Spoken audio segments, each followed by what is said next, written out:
Hello students, I am Aditi. Welcome to health on education. आज हम बात करने वाले हैं नॉलेज एंड करिकुलम सब्जेक्ट के कुछ टॉपिक्स के बारे में। इससे पहले की वीडियोस में भी मैंने काफ़ी सारे इंपॉर्टेंट क्वेश्चंस डिस्कस किए हुए हैं, तो वो वीडियोस आप प्लेलिस्ट में जाके देख सकते हैं। प्लस चैनल को सब्सक्राइब कर लीजिएगा ताकि कोई भी upcoming notification related to BEd subjects या फिर बीएड एग्ज़ाम रिलेटेड अपडेट्स आप बिल्कुल भी मिस ना करें। तो चलिए स्टार्ट करते हैं आज की वीडियो। आज की वीडियो में हम बात करने वाले हैं करिकुलम डिज़ाइन मॉडल के बारे में। करिकुलम डिज़ाइन मॉडल का क्वेश्चन ऑलरेडी एमडीयू सीआरएसयू में आया हुआ है 2019 के पेपर में, तो ये काफ़ी इंपॉर्टेंट है। कोई भी मॉडल आपको डिस्क्राइब करने को बोल सकते हैं, हो सकता है वो कंपेयर करने को बोल दे, तो वो आप अपनी ये मॉडल्स की नोट्स देखने के बाद आप अपने हिसाब से एग्ज़ाम में लिख सकते हैं। तो ये बेसिकली मॉडल डिज़ाइन किए होते हैं स्टूडेंट के लिए, और ये आपको करंट पिक्चर भी देता है, प्लस आपको एंड रिजल्ट भी देता है आपका कोई भी मॉडल जो आप डिज़ाइन करते हो। काफ़ी सारे मॉडल हैं, तो पहला मॉडल जिसके बारे में हम बात करेंगे वो ऑब्जेक्टिव मॉडल है। इस मॉडल के अंदर करिकुलम में बेसिकली हम कुछ ऑब्जेक्टिव्स डिफ़ाइन करते हैं कि यही आउटकम हमें चाहिए अगर हम कोई भी करिकुलम डिज़ाइन कर रहे हैं, कोई भी सिलेबस जो भी स्कूल का है, कॉलेज का है, किसी भी चीज़ का कुछ सेट कर देंगे ऑब्जेक्टिव्स, और उसी के बेसिस पे ही हम आउटकम्स को मेजर भी करेंगे, रिज़ल्ट को मेजर भी हम उन ऑब्जेक्टिव्स से कंपेयर करके ही करेंगे। बेसिकली मॉडल के अंदर 4 स्टेप्स हैं। Agreeing on board aims which are analysed into objectives.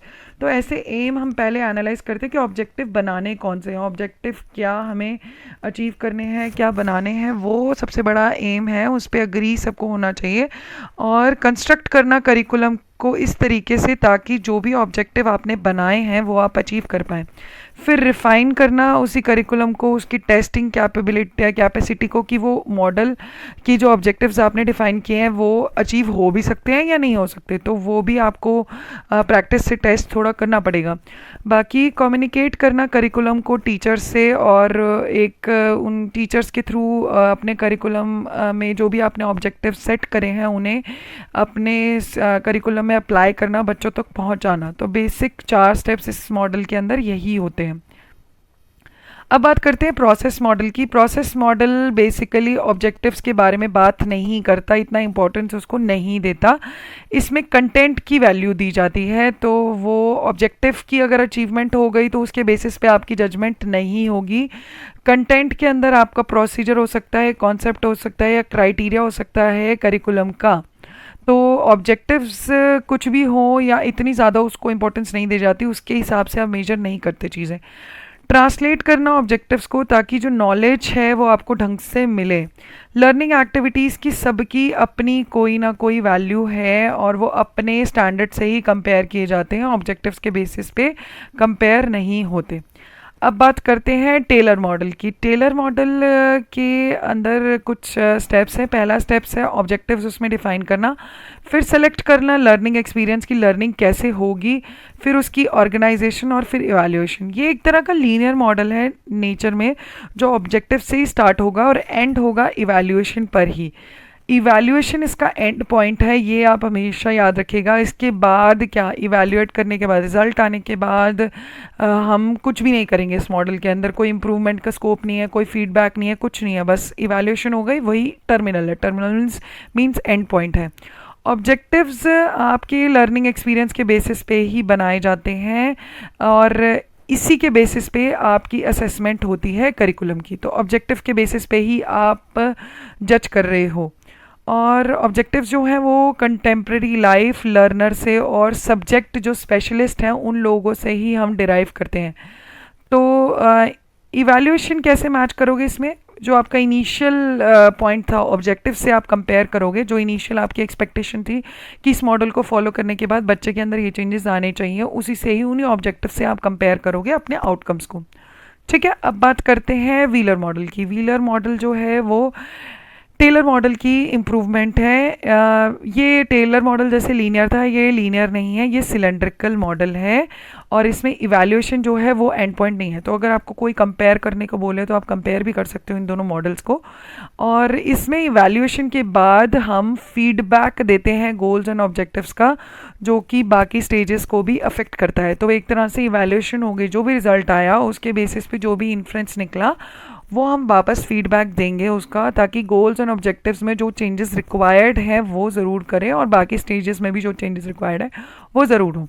अब KERR मॉडल जो है वो सम है टेलर और व्हीलर मॉडल का। इसमें भी काफ़ी सारे स्टेप्स हैं।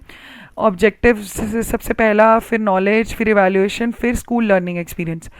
तो इस मॉडल में सबसे ज़्यादा इम्पॉर्टेंट चीज़ आपको क्या नोट करनी है वो ये है कि ये जो चारों डोमेन हैं आपके, वो है इनडायरेक्टली या डायरेक्टली रिलेटेड है, कहीं ना कहीं एक दूसरे से अटैच्ड है। ऑब्जेक्टिव्स आपके एक्सपीरियंस से, आपकी नॉलेज से ही, स्कूल लर्निंग एक्सपीरियंस से और आपकी नॉलेज से ही डिफाइन किए गए हैं, डिराइव किए गए हैं। तो ऑलरेडी जो एक्सपीरियंस थे पास्ट और जो नॉलेज है अभी करंट, उसके बेसिस पे हम ऑब्जेक्टिव्स डिफाइन करते हैं। मॉडल ये फर्दर इंडिकेट करता है कि नॉलेज जो है वो ऑर्गेनाइज होनी चाहिए, इंटीग्रेटेड होनी चाहिए, सीक्वेंस होनी चाहिए, रीइंफोर्स्ड होनी चाहिए। बेसिकली आप उसे ऑर्गेनाइज करो, फिर प्रॉपरली आगे पहुंचाओ, इंटीग्रेट करो स्टूडेंट्स को टीचर्स के थ्रू, और फिर एक पर्टिकुलर सीक्वेंस, एक ऐसा नहीं होना चाहिए जो चैप्टर पहले पढ़ाना है वो आप बाद में पढ़ा रहे हो। तो एक सीक्वेंस में स्टडी हो और रीइंफोर्स हो, वो बार बार आप उस चीज़ को समझाएं ताकि बच्चे के अंदर वो नॉलेज इंडिकेट हो जाए। इवैल्यूएशन जो होती है बेसिकली KRR मॉडल में वो इंफॉर्मेशन होती है डिसीजन मेकिंग की करिकुलम के बारे में। तो जो इवैल्यूएशन आई, जो रिज़ल्ट आया, उसके बेसिस पे ही हम डिसीजन बनाते हैं करिकुलम के बारे में। स्कूल लर्निंग एक्सपीरियंस भी आपकी जो सोसाइटल अपॉर्चुनिटी है, स्कूल की जो कम्युनिटी है, लोग हैं, टीचर्स हैं, उनसे अफेक्ट होती है। एक्सपीरियंसेस जो हैं वो आपके इवैल्यूएट होते हैं टेस्ट के बेसिस पे, इंटरव्यू के बेसिस पे और बाकी सारे मेथड्स के बेसिस पे। तो यहाँ पर ये देखा जा रहा है कि हर एक फेज़ दूसरे फेज़ को कहीं ना कहीं एनालिसिस में या किसी और असेसमेंट में, हर एक उसमें आप इन्फ्लुएंस कर रहा है कहीं ना कहीं पॉइंट पे। ठीक है, तो ये मॉडल्स हैं। अगर चारों पांचों आपको एक्सप्लेन करने को आए 16 मार्क्स में, तो आप इजीली ये पॉइंट वाइज भी लिखेंगे तो बहुत अच्छा है। कंपेयर करने को आए तो कंपेयर भी कर सकते हैं आप। अब बात करते हैं करिकुलम डेवलपमेंट की। डेवलपमेंट का मतलब क्या होता है? बेसिकली डेवलपमेंट का मतलब होता है कुछ भी ऐड करना। आप जैसे बोलते हैं नॉलेज डेवलपमेंट, नॉलेज के अंदर कुछ भी ऐड ऑन होना, तो वो और डेवलप होती है। अब हम डेवलपिंग कंट्री हैं, धीरे धीरे चीज़ें और टेक्नोलॉजी वाइज डेवलप हो रहे हैं और डेवलप्ड कंट्रीज सब चीज़ें वो डेवलप कर चुके हैं। तो ये डेवलपमेंट का यहाँ करिकुलम में भी यही मतलब है कि कुछ ना कुछ अपने करिकुलम में ऐड करना और मेजर फैक्टर्स जो देखना कि आइडेंटिफाई करना जिनमें डेवलपमेंट की ज़रूरत है। फॉर एग्जांपल, पहले के करिकुलम में हम टेक्नोलॉजी को इतनी इम्पोर्टेंस नहीं देते थे, बट अब कंप्यूटर्स, आपके जो प्रोजेक्ट वर्क है, उन सबको यूज़ ऑफ ICT गैजेट्स का बहुत ज़्यादा बढ़ गया है ताकि आप ग्लोबल वर्ल्ड से compete कर पाओ। तो ये क्या हो गई? करिकुलम डेवलपमेंट हुई, अपनी नॉलेज को हम डाइवर्सिफाई कर रहे हैं, कल्चर को भी अपने माइंड में रखकर और सोसाइटी को भी डाइवर्सिफाई करके माइंड में रख के ही हम डेवलपमेंट हो रही है आपकी। ठीक है, develop goals so that we can achieve your targets and तो बेसिकली गोल्स हम क्यों बनाते हैं? ताकि हम अपने टारगेट्स को अचीव कर पाएँ और जो हमारी नीड्स थी कि ये टारगेट अचीव कर पाएंगे तो हमारे पास ये नॉलेज आ जाएगी, वो उसकी बेसिस पे हमें नॉलेज गोल्स डेवलप भी करने पड़ते हैं और हमें ये भी देखना है कि कैसे वो गोल्स अचीव होंगे। तो एक तरह का मेथड भी हमें, सेलेक्टिव मेथड जो होता है, डिज़ाइनिंग जो है एक्शन प्लान की, वो बहुत ही ज़्यादा इम्पॉर्टेंट है करिकुलम डेवलपमेंट में। This is basically done to find out the learning outcome of the curriculum you have design. तो ये जो आपने करिकुलम डिज़ाइन किया है वो इफ़ेक्टिव था भी लर्निंग में या नहीं था, उसे चेक करने के लिए ही डिफ़ाइन किया गया है। अब करिकुलम डेवलपमेंट और डिज़ाइन के अंदर कुछ अप्रोचेस हैं, जैसे कि सब्जेक्ट एरिया अप्रोचेस। ये बेसिकली रिवॉल्व करेगी आपके सब्जेक्ट मैटर के ऊपर ही, सब्जेक्ट सेंट्रिक है। हम जैसे पर्टिकुलरली एक सब्जेक्ट पे ही फोकस करेंगे। अब बायोलॉजी के बारे में बात करेंगे तो हम उसके ही डिज़ाइन के बारे में, उसी के चैप्टर्स के बारे में बात करेंगे। तो ये कुछ भी लर्निंग स्टाइल या स्टूडेंट्स की और चीज़ों को कंसिडर नहीं करता, सब्जेक्ट के कंटेंट पे ही फोकस करता है। इस करिकुलम अप्रोच के अंदर। अब ब्रॉड फील्ड अप्रोच में क्या करते हैं हम, दो या दो से ज़्यादा सब फील्ड ऑफ स्टडीज़ जो आपस में रिलेटेड हैं उन्हें कंबाइन कर देते हैं और एक बना देते हैं। जैसे लैंग्वेज और आर्ट को हमने कंबाइन कर दिया, वैसे ये रिलेटेड सब्जेक्ट्स हैं बट अलग अलग हैं, तो इसमें सारी चीज़ें इंक्लूड हो गई, reading, spelling, writing, speaking, listening, composition, सारी। ये आपकी ब्रॉड फील्ड हो गई। एक तरह से दो चीज़ें जो आपस में रिलेटेड थी उसको जोड़कर एक बड़ी चीज़ बना ली ताकि दोनों की नॉलेज हमें मिल जाए। ठीक है। प्रॉब्लम सेंट्रिक अप्रोच क्या होती है, जिसमें हम ऐसा करिकुलम डिज़ाइन करते हैं जो सोसाइटी की जो प्रॉब्लम्स हैं उन्हें एड्रेस करें, और जो चीज़ें अभी तक किसी ने सुनी नहीं, किसी ने जिस पे काम नहीं किया और वो कल्चर की प्रिजर्वेशन के लिए भी नेसेसरी है, उनको हम फोकस करते हैं। फॉर एग्जांपल, आप एनवायरमेंटल प्रॉब्लम्स के ऊपर स्टडी डालते हैं, एनवायरमेंटल स्टडीज़ डालते हैं ना, तो अब एनवायरमेंट से रिलेटेड प्रॉब्लम्स एक सोसाइटी का इशू है, टेक्नोलॉजी, रेसिज्म, ये सब आप डालते हैं अपने करिकुलम के अंदर ताकि आपकी जो रियल लाइफ की सोसाइटल या आपकी सोसाइटी की जो प्रॉब्लम्स हैं वो फोकस में आए और बच्चों को भी उसके बारे में पता चले, और आगे हम उससे रिलेटेड सब्जेक्ट्स कैसे डील कर सकते हैं ताकि बच्चे भी उसे अच्छे से डेवलप कर पाएँ। लर्नर सेंट्रिक अप्रोच, इसके अंदर बेसिकली लर्नर को ही सेंटर में कंसिडर किया जाता है और बाकी सिर्फ जो भी काम होता है वो लर्नर अच्छे से सीख पाए, चीज़ें डील कर पाए प्रेजेंट की इश्यूज से, बस यही हमारा फोकस है। तो बेसिकली स्टूडेंट के लिए सब चीज़ें अवेलेबल कराना, एक एज अ मेंटर रहें, ट्यूटर रहें और उसी की ही सारी चीज़ों को कंसिडर करना। तो ये लर्नर सेंटर्ड अप्रोच होती है। Problem centred approach, learner centred approach पे शॉर्ट नोट्स आ रखे हैं 4 मार्क्स के, इसको आप अपने वर्ड्स में अपने एग्जाम्पल्स देखकर और अच्छे से डिस्क्राइब कर सकते हैं। वेरी इजी टॉपिक, जेनरिक है। नीड एंड इम्पोर्टेंस क्या है करिकुलम डेवलपमेंट की। अब आपको करिकुलम डेवलपमेंट होगा ही नहीं तो पर्पस ही नहीं पता आपको कि क्या है करिकुलम का, तो और पर्पस डिफाइन होता है, गोल्स भी डिफाइन होते हैं। कॉन्टिन्यू टीचर्स को भी हेल्प करता है कॉन्टिन्यूस असेसमेंट में करिकुलम की रैशनल सीक्वेंस है जो हम फॉलो करेंगे।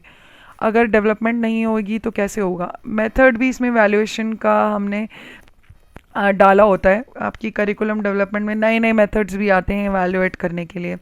तो करिकुलम में ये बहुत ही इंपॉर्टेंट पार्ट है आपका, और थ्योरेटिकल प्रोसेस है जो सबको फॉलो करनी होती है। हाई क्वालिटी एकेडमिक एडवाइजरी का भी इसमें यूज़ होता है। अब बात करते हैं सिलेबस एंड करिकुलम की। सिलेबस और करिकुलम में क्या डिफरेंस है, और कंपेयर करने को बोले कंपेयर कर सकते हो आप। अगर टैबुलर फॉर्म में लिखेंगे that would be very good. Meaning क्या है, ये कंप्लीट प्रोसेस है एजुकेशन की और करिकुलम, और आपका जो सिलेबस है वो सिर्फ एक पर्टिकुलर सब्जेक्ट के बारे में बात करता है। तो करिकुलम के अंदर सारे सब्जेक्ट्स के बारे में बात होगी, को करिकुलर एक्टिविटीज़ के बारे में भी बात होगी, जैसे मैंने पहले भी बताया था। तो एक तरह का सबका सम है ये, हर सब्जेक्ट के बारे में बात होगी, हर एक्टिविटी के बारे में बात होगी जो भी आप स्कूल कॉलेज में करेंगे। ये सिर्फ एक आप बात करेंगे एक पर्टिकुलर सब्जेक्ट के बारे में और उसी का कोर्स को कैसे कंप्लीट करें एक पर्टिकुलर टाइम फ्रेम के बारे में, उसी में ही बात करेंगे। ये लैटिन वर्ड आपका करिकुलम, वो ग्रीक वर्ड है सिलेबस। ये it is design for course, एक पर्टिकुलर कोर्स के लिए आप करिकुलम डिफाइन करते हो। एक बीएड कोर्स है तो उसके लिए एक करिकुलम डिफाइन किया गया है। बीएड के एक childhood and growing up subject या नॉलेज एंड करिकुलम सब्जेक्ट के लिए नहीं डिफाइन किया गया, पूरे कोर्स के लिए डिफाइन किया गया। कुछ प्रैक्टिकल आपने डाले हैं, कुछ सब्जेक्ट्स थियोरेटिकल हैं, तो ये पूरा करिकुलम के अंदर आता है। और जो सिलेबस होता है वो आपका सब्जेक्ट के लिए डिफाइन होता है। अभी जैसे मैं आपको नॉलेज एंड करिकुलम पढ़ा रही हूँ, इसके सिलेबस को पढ़ा रही हूँ, तो ये सिलेबस है क्योंकि एक सब्जेक्ट के बारे में ही बात कर रहा है। बट ओवरऑल मैं बाकी सब सब्जेक्ट्स को मिला लूँगी तो ये करिकुलम बन जाएगा एक बीएड कोर्स का, एक पर्टिकुलर कोर्स का। इसका स्कोप बहुत बड़ा है। करिकुलम का ऑब्वियसली बहुत सारे सब्जेक्ट्स, को करिकुलर एक्टिविटीज़, एक्स्ट्रा करिकुलर, सब कुछ इसके अंदर आता है। को करिकुलर एंड करिकुलर, सॉरी। अब ये सब सिलेबस का जो स्कोप है वो बहुत नैरो है क्योंकि एक ही सब्जेक्ट के बारे में बात होती है। ये प्रिस्क्रिप्टिव और स्पेसिफिक होता है। सिलेबस डिस्क्रिप्टिव होगा तभी तो आपको मैं इतना डिटेल में पढ़ा रही हूँ। टाइम पीरियड इसमें as long as the course last, जब तक आपका कोर्स है। जैसे बीएड का टाइम पीरियड है 2 साल का, तो वही आपका उसका पूरा करिकुलम का टाइम पीरियड होगा। और सिलेबस का फॉर एग्जांपल एक पर्टिकुलर सब्जेक्ट आपके फर्स्ट ईयर में आ रहा है तो उसका कोर्स हो गया 1 ईयर का।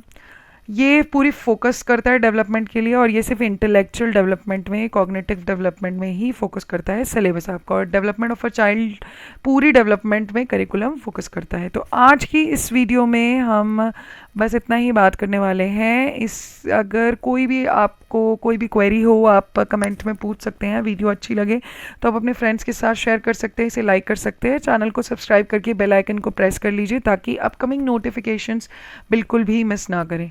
तो आज के लिए इतना ही। Thank you very much.